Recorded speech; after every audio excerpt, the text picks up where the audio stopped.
मुझे पता है तुम क्या सोच रहे होगे कि भाई दिखा क्या दिया ये। This man is a 39-year-old self proclaimed Baba who was recently arrested in Delhi on charges of rape and molestation. इस आदमी का नाम है विनोद कश्यप, जो कुछ साल पहले तक एक हॉस्पिटल में अटेंडेंट था और एक दिन एकाएक भगवान ने उनको दर्शन दिए और वो बाबा बन गए। और ऐसा नहीं है कि ऐसे बाबा सिर्फ इक्के दुक्के हैं हमारी कंट्री में। जलेबी बाबा, मिर्ची बाबा, कंबल बाबा, ये बाबा वो बाबा, हर वैरायटी के बाबा मिलते हैं हमारे देश में। अभी इसी साल की शुरुआत में जलेबी बाबा नाम के एक पाखंडी को पुलिस ने गिरफ्तार किया। इनके ऊपर 100 से ज्यादा चार्जेस थे रेप और मॉलेस्टेशन के। Do you remember this man? You can't make physics out of time. You can only make chemistry with time. He is Swami Nityanand, who ran away from India the moment charges of rape and corruption were leveled against him. अब इन्होंने अपना ही देश बना लिया है जिसका नाम है Kailasa.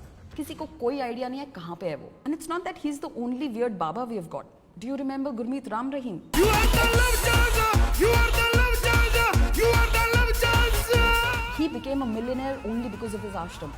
Dera Sacha Sauda, which is run by Gurmeet Ram Rahim and his associates, is worth 1600 crore rupees. And he didn't stop here.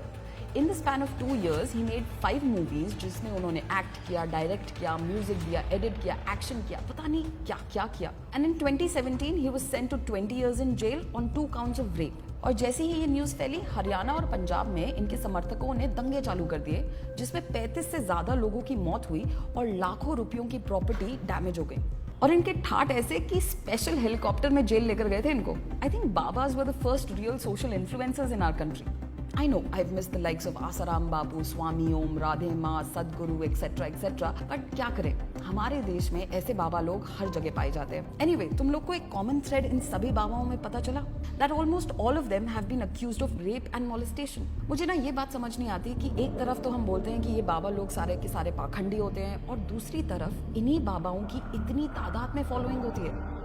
I mean, कौन है ये लोग और कैसे किसी बाबा के लिए इतना आसान हो जाता है औरतों का रेप करना? ऑफ कोर्स लोग अपनी प्रॉब्लम्स के सॉल्यूशंस के लिए जाते हैं बाबाओं के पास, to seek guidance from someone they think is in direct touch with God. For desperate people, these babas become their saviours. The promise of social and economic security, the promise of fulfilling people's basic needs is what drives lakhs and lakhs of people towards these babas. और इसी vulnerability और लाचारी का फायदा उठाते हैं बाबा। See, I'm not saying that believing in any baba is a wrong thing. Everyone has some belief or the other, and even not believing in something is a belief in itself, right? And I know we're all trying to make sense of this world with the problems and difficulties we encounter, which seem most of the time out of our control. And maybe this gap between spirituality and religion is what these cunning babas exploit. I feel somehow religion has not kept pace with time. And I'm not saying that all babas are out there to fool us, but sadly most of them do. आखिर इंसान ही तो हैं ये लोग। They also get driven by power, lust, control, authority. और जब इनका घिनौना चेहरा हमारे सामने आता है, then we realize that we've been taken for a ride. और इन सब में औरतों का शोषण तो ऐसे होता है जैसे पैकेज डील हो। I mean, गुस्सा आता है मुझे ये सोचकर कि एक तरफ यही बाबा हैं जो औरतों को देवी का रूप मानते हैं, माँ दुर्गा, काली, लक्ष्मी सबकी पूजा करते हैं, और दूसरी तरफ यही बाबा औरतों का रेप करते हैं। I mean, दोगलेपन की बिना सीमा होती है। और शायद तुम्हें लगता होगा कि लोअर इनकम ग्रुप के लोग ही जाते हैं बाबाओं के पास। मिडिल क्लास फैमिलीज सबसे बड़ी कॉन्स्टिट्यूएंसीज हैं इन बाबाज की। अपने आसपास ही देख लो, तुम्हारी रिश्तेदारी या फैमिली में कोई ना कोई निकल आएगा जो किसी बाबा या किसी माँ के पास जाता हो। See, it's the reference and word of mouth advertising that works really well for these babas. और वैसे भी आजकल बाबा लोग सिर्फ मिरेकल्स तक लिमिटेड नहीं है, वो साइकोलॉजिस्ट भी हैं, फैमिली कंसल्टेंट्स भी हैं, स्पिरिचुअल गाइड्स भी हैं। They give quick fix solutions, easy answers to our problems and tell us how to live in this difficult and often cruel world.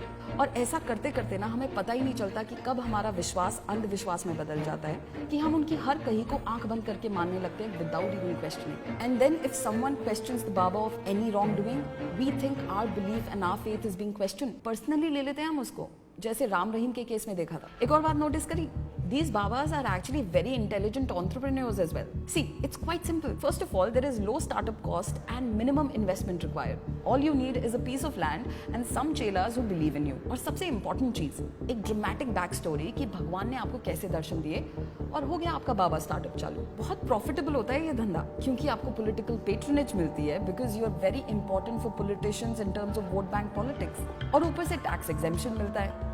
After all भगवान का काम कर रहे हैं आप, इनकम टैक्स थोड़ी ना लेंगे आपसे। और इसी वजह से ज्यादातर बाबाओं को लगता है कि उनका कोई कुछ नहीं उखाड़ सकता, that they are above the law and they can do anything. और इसी चौड़ में ये औरतों का रेप और मॉलेस्टेशन करते रहते हैं, जिंदगी से परेशान लोगों से पैसे ऐंठते रहते हैं और हमें ये सब पता होते हुए भी इनकी सभाओं में हाजिरी लगाते रहते हैं। इसका कोई सोल्यूशन है क्या? What do you guys think? Tell us in the comments below. This is Pragya Saini signing off and keep watching How to Fly for such content.